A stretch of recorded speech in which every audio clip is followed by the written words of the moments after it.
1974년 5월 7일 김병화의 눈부신 성과, 소련 농업의 기적을 이끈 지도자. 김병화, 그 이름은 오늘날 우즈베키스탄과 중앙아시아의 많은 고려인들에게 전설처럼 남아있습니다. 그는 고난과 역경 속에서 고려인 사회를 이끌며 소련 전역의 한국인의 근면성과 끈기를 알린 위대한 지도자였습니다. 그의 이야기는 단순히 농장 지도자의 성공담에 그치지 않았습니다. 그는 중앙아시아의 황량한 땅에서 삶의 터전을 일군 한 민족의 상징이었으며 그가 남긴 유산은 지금도 많은 사람들에게 영감을 주고 있습니다. 1905년 함경북도 경운군에서 태어난 김병화는 어린 시절부터 극심한 빈곤 속에서 자랐습니다. 그의 가정은 연해주의 농촌으로 이주했지만 그곳 역시 삶의 터전은 불안정했습니다. 아버지의 일찍 세상을 떠난 후 6살의 어린 나이에 4명의 형제들과 아픈 어머니를 돌봐야 했던 김병화는 어린 시절부터 일찍이 고난을 겪었습니다. 여름엔 잡초를 뽑고 겨울엔 새끼를 꼬아 팔며 연명하는 삶을 살았지만 그는 언젠가 이 빈곤에서 벗어나겠다는 결심을 하게 되었습니다.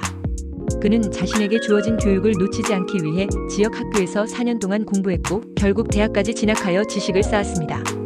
이 시기에 김병화는 미래를 향한 불굴의 열정을 가지고 있었으며 이는 그 후에 성공적인 군 생활과 농장 지도자로서의 길을 여는 밑거름이 되었습니다. 러시아 내전이 발발하면서 김병화는 일본 제국의 간섭군에 맞서 싸운 파르티잔 활동에 참여하게 됩니다. 그리고 1927년 붉은 군대에 입대하여 군사정치학교에 유학을 다녀온 후 1932년에 졸업하게 됩니다. 김병화는 군사훈련에서 두각을 나타내었고 그 결과 카잔에서 중대장으로 복무하면서 중위 계급까지 오르게 되었습니다. 그가 성공한 고려인의 전형을 보여준 시점이었습니다. 하지만 스탈린의 대숙청과 연해주 고려인들의 대규모 이주가 시작되면서 김병화는 1938년 민족주의당 조직에 대한 누명으로 체포됩니다. 다행히 1939년 증거 불충분으로 석방되지만 결국 그의 군부대는 우즈베키스탄으로 이동하게 됩니다. 이는 김병화와 그의 가족에게 새로운 시작을 의미했습니다. 1939년 김병화는 타슈켄트의 코로스 집단 농장에서 건설 관리직으로 일하게 되었습니다. 당시 고려인들은 아무것도 없는 황량한 중앙아시아에서 고향을 잃은 채 떠도는 신세였습니다. 김병화는 절박한 상황 속에서 건설 자재와 기술자의 부족에도 불구하고 우수한 주택을 건설하여 주민들의 신뢰를 얻었습니다. 그의 근면함과 성실함은 소련 당국의 눈에 띄었고 그는 북극성 코로스의 지도자로 선출됩니다. 1940년 김병화는 코로스의 지도자로서 첫 해부터 뛰어난 생산성을 자랑하며 농업의 변화를 일으킵니다. 그는 소련의 집단 농장이 직면한 효율성 문제를 해결하며 농업 생산을 기하급수적으로 증가시켰습니다. 특히 그는 벼 재배와 주택 건설을 동시에 이끌며 중앙아시아의 한인 사회를 다시 일으켜 세운 중요한 인물로 기록됩니다. 1940년대 대조국 전쟁의 혼란 속에서도 김병화는 북극성 코로스를 성공적으로 이끌었습니다.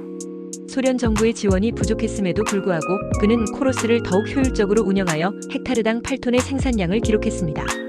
이는 당시 소련 평균의 7배 이상의 생산성이었으며 그의 지도력 아래에서 코로스는 급성장합니다. 김병화는 단순히 농업 생산에 그치지 않았습니다.